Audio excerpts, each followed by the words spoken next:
Hi, for those who don't know, I'm Verlaine Bergeret and I'm from the class of 2021. And I am currently a sophomore at Wellesley College. So the first question I have is, why did you decide to study where you are? This has a lot to do with it being a women's college. The reason why I chose to go to a women's college, first of all, is because I wanted this incredibly supporting environment. Fun fact, I never thought I would actually study in a historically women's college, but now that I've had like the chance to like spend years with like the professors and like my friends, like I'm convinced that it's the best choice I could have ever made. And another reason is because I wanted to be surrounded by strong women who challenge everyday's norm, and that make their education a priority. And most of all, I wanted to be surrounded by women who are passionate about what they do. And I want to grow in a supportive environment where women support women and where, you know, I believe that it will give me the confidence to do whatever I want. So how did you decide on studying your course? Did you also know what you wanted to study? And when did you know what to study? So Wellesley College is actually a liberal arts college. So it's liberal. The liberal art program is really designed to make students like more well-rounded. So you're not restricted to taking only one subject. You take philosophy, scientific classes, creative arts, languages, etc. And the way that it works is like, depending on your university or college, you may or may not have some requirements that you have to fill in. So like for Wellesley College, for example, I have a certain amount of classes that I need to take in like certain departments. And this just like ensures that, you're a well-rounded, like I said, just, a bit of everything from like economics to like some chemistry to some philosophy classes. You can do anything you want, and at some point you might notice a pattern in your classes that interests you, and that's how you end up like deciding what you're going to major in or what your minor is going to be. How has IB helped you at university? Okay, so because like the IB requires you to be like organized to a certain extent, it does help you to deal with all the workload that comes at you like at once during university. So I'm very thankful that I did the IB, because I don't panic with like the amount of work that I have and like the work that keeps coming. I just know how to like balance between my academic life and my social life. So yeah. What is the difference between learning at MSF and studying at university? How busy are you with university work, and are the lessons a lot harder? Okay, so one of the big differences with studying at, learning at MSF, it's just, there is much more work. It's pretty busy, but you can arrange your schedule like according to your own preferences. I usually spend like most of the hours that I don't spend in classes in universities actually spend doing work, whether it's in like group or by myself. And yeah, art lessons a lot harder. So it does depend. Actually, you can get some credits from your IB classes, depending on the department. This is something that you like talk about with maybe your professor or like the office that takes care of like credits. For example, you can take, I took Chem 120 the first semester of my first year, and that class had like a pre-requirement before you entered. I just say like AP chemistry classes and that math class. And so if you have those credentials, then there's no problem for you to take it. And of course, in every department, classes are offered at the 100 level, which is basically intro level classes. So it really depends like what you did, like maybe during the IB.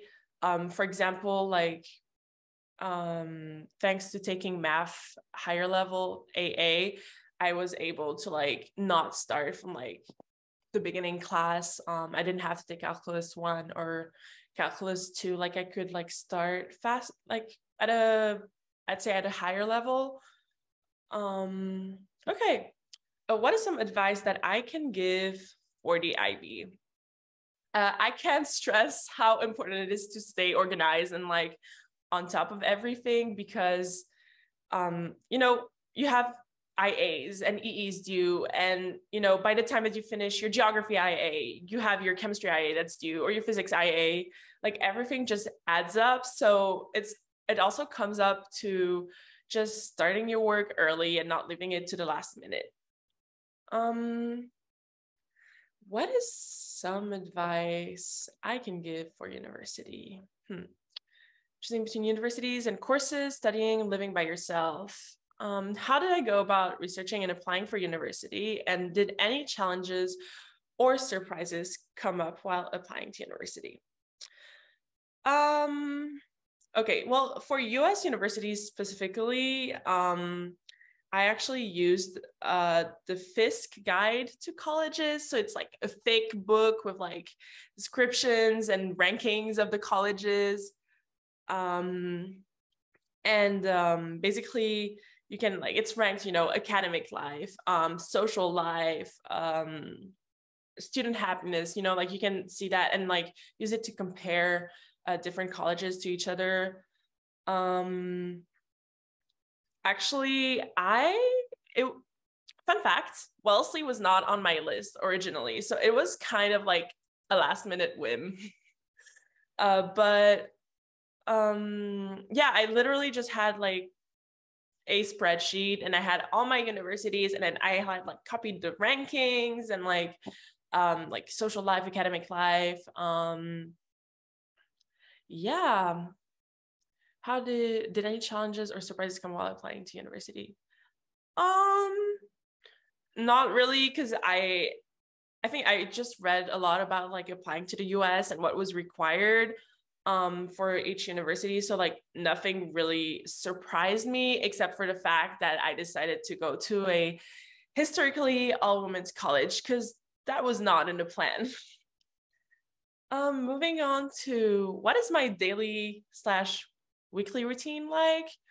It really depends on the day. So basically I chose how my schedule would look like. You know, I chose my classes, and based on that, that's how I like just move around things.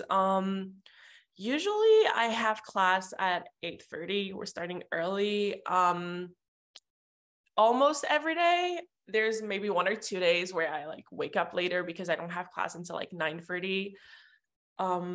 But yeah, I usually have class from 8:30 to 2 p.m.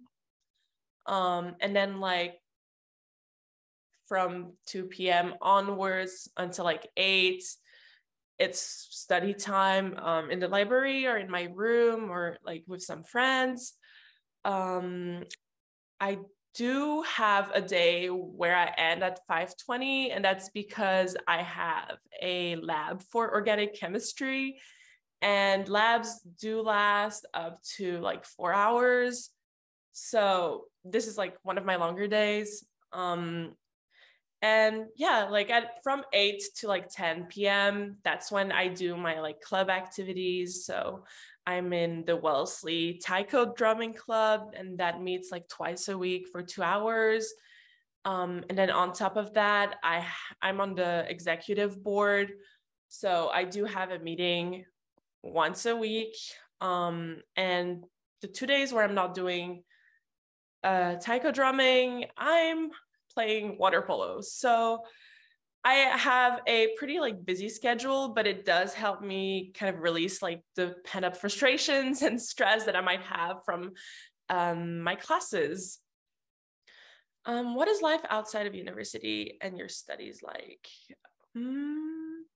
Okay, well, there's a lot to do, definitely academically related things. There are like quite a hefty load of homework, but when I'm free, I do like to go out to Boston with my friends, visit like universities around, there's MIT, Harvard, and so on. My study routine is, well, my studies are like, it depends on the point of the semester. They're like at the beginning, it's like a bit sudden, so it's a bit hard to follow, and then it gets better, and then near the end it's just like everything's adding up. I'd say that yes, it's vigorous, but I do enjoy them. I like enjoy the classes that I take, and I wouldn't change it for anything else. Okay, moving on to what was my application like. Okay. So, I applied to Wellesley College, early decision 1. So ED1 is actually binding. If you get in, you have to go to the school. And basically I applied for the Common App. So I had to not only submit a personal statement that I could use throughout, like for other colleges as well, in case I didn't get in.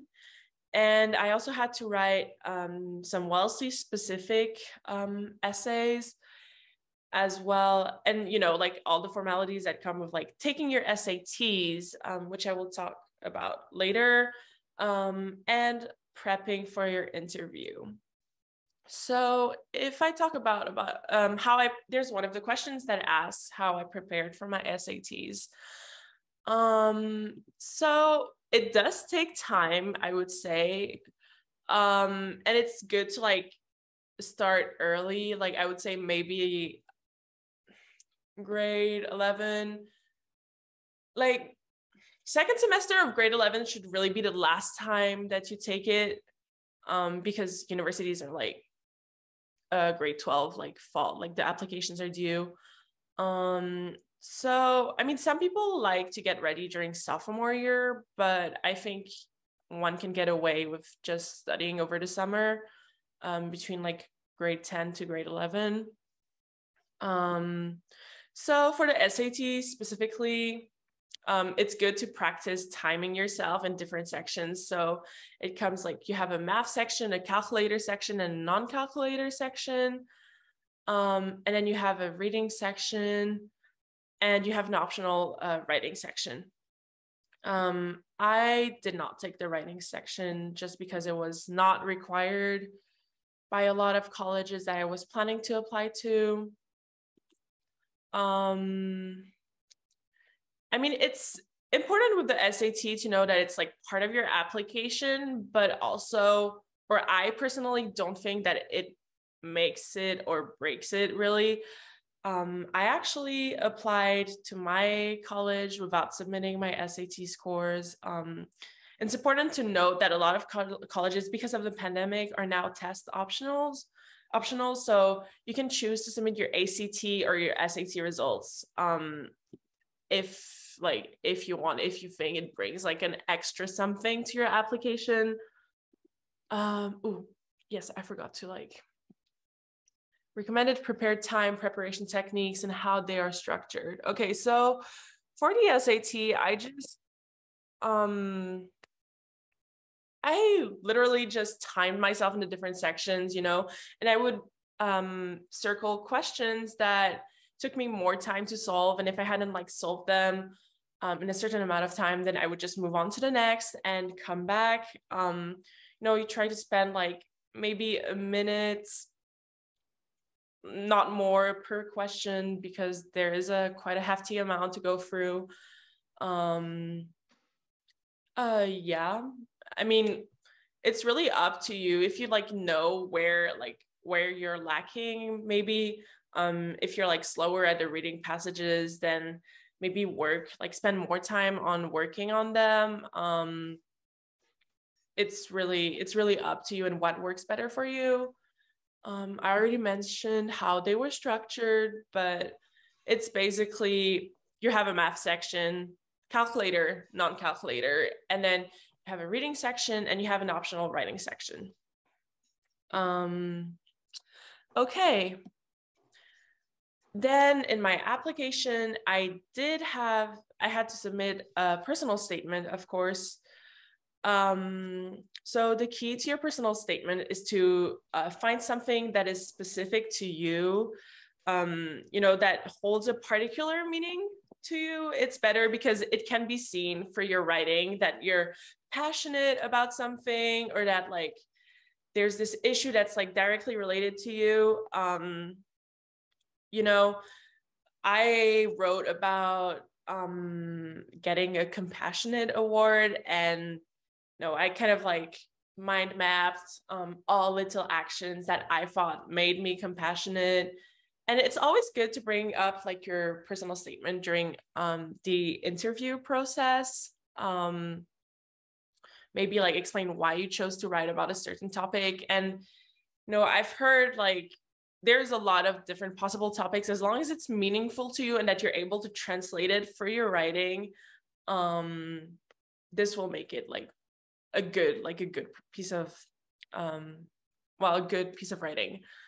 I also had to write some Wellesley specific essays. So actually the prompt was to choose two of the Wellesley 100. So the Wellesley 100 are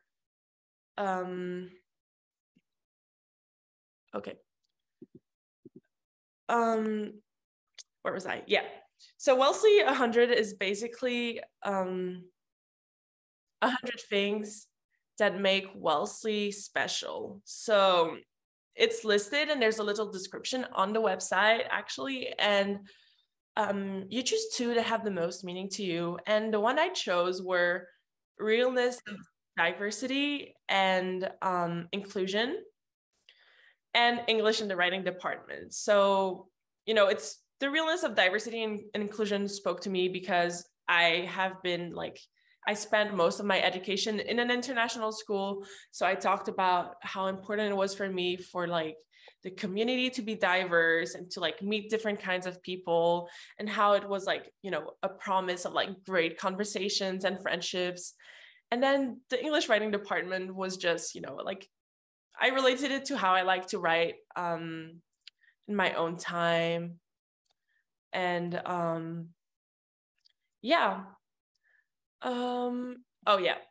along with like my essays and my personal statement, I did have an interview.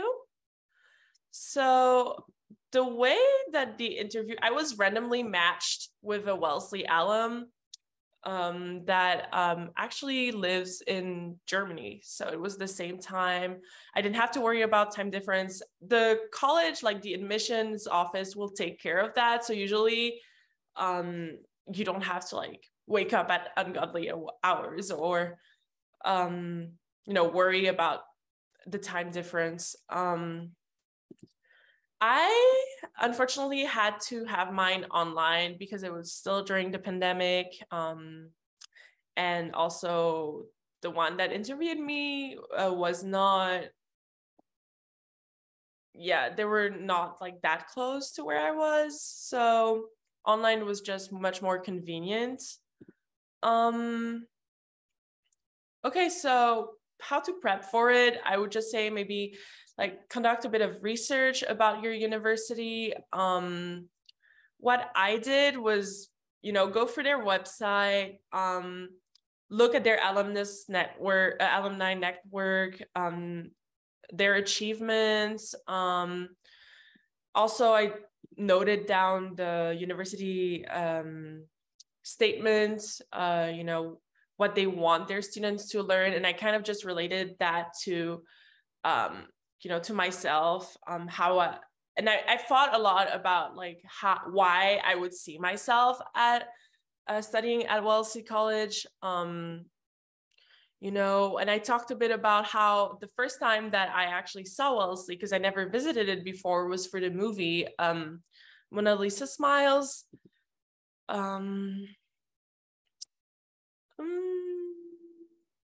Okay, well, some tips for the interview is dress in clothes that, make you feel confident. It's also nice to note that, it's good to show up, dressed a little formally, but I don't mean come out of a suit or something, but you need to look clean and tidy, you've got your things together. Also, be confident, take deep breaths, smile. Don't be scared to overshare. They want to know about you, they're here to see if they think that you would be a good fit for the university or not. And if you have to take a moment to think when the questions get a bit deeper, don't be afraid to take a few minutes. Another way that I prepped for my interview is I talk to myself in the mirror. It's actually more effective than one would think. Just prepared a little introduction because I was really nervous when I had to have my first interview. And also practice with your family. During dinner time, we had trivia nights where they would come out, ask questions that could possibly be asked in the interview, why would you choose this? Why Wellesley? What is your passion? Maybe something about why? What are you interested in studying? What do you see yourself What do you see yourself in the next 5 years? Do you have any post-college plans? All those little questions that could trip you up. It's always nice to practice with people as well. Okay, so that was I've answered that question.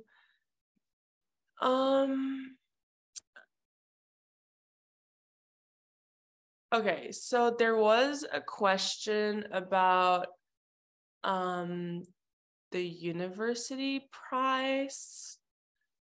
So when it comes to the price of universities in the US, it varies with colleges and universities.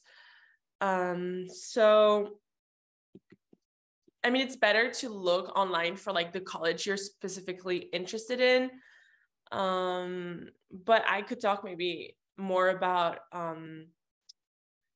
the living expenses for students. So I live on campus just because it's more convenient, and I think one finds that a lot of students decide to stay on campus because you don't have to travel great distances to get to your classes. So usually those living expenses are actually included in the university price. Actually, you'll see once you create your account on the certain platform that your university uses, you'll see how the price is split in between what. So you see how much you pay for the cafeteria and how much you pay for the dorm and all additional activities. When it comes to, I do have pocket money for when I go out, I go out with my friends to Boston, and that's totally up to you. Students can work as well on campus, so if they need the money, it's very convenient. They don't have to go looking out outside of the campus for a job. And also campus jobs do take into account that you're a student, so your schedule might not look, it might not be messed up. It's very much freedom of choosing the time that you can work, and so on. And I would say that most things, most day-to-day things, can be done on campus. So really that extra money that you would put aside, it's for your own fun when you go out in the weekend with your friends. Okay, there was a question about my plans to further study after completing my bachelor's degree. So I do like to think about the future, although it's not a very concrete plan, but I'm planning to major in chemistry and East Asian studies. And so I'm interested in maybe doing graduate studies in engineering or pharmaceuticals. I'm still not quite sure yet, but these are areas that I would consider applying to.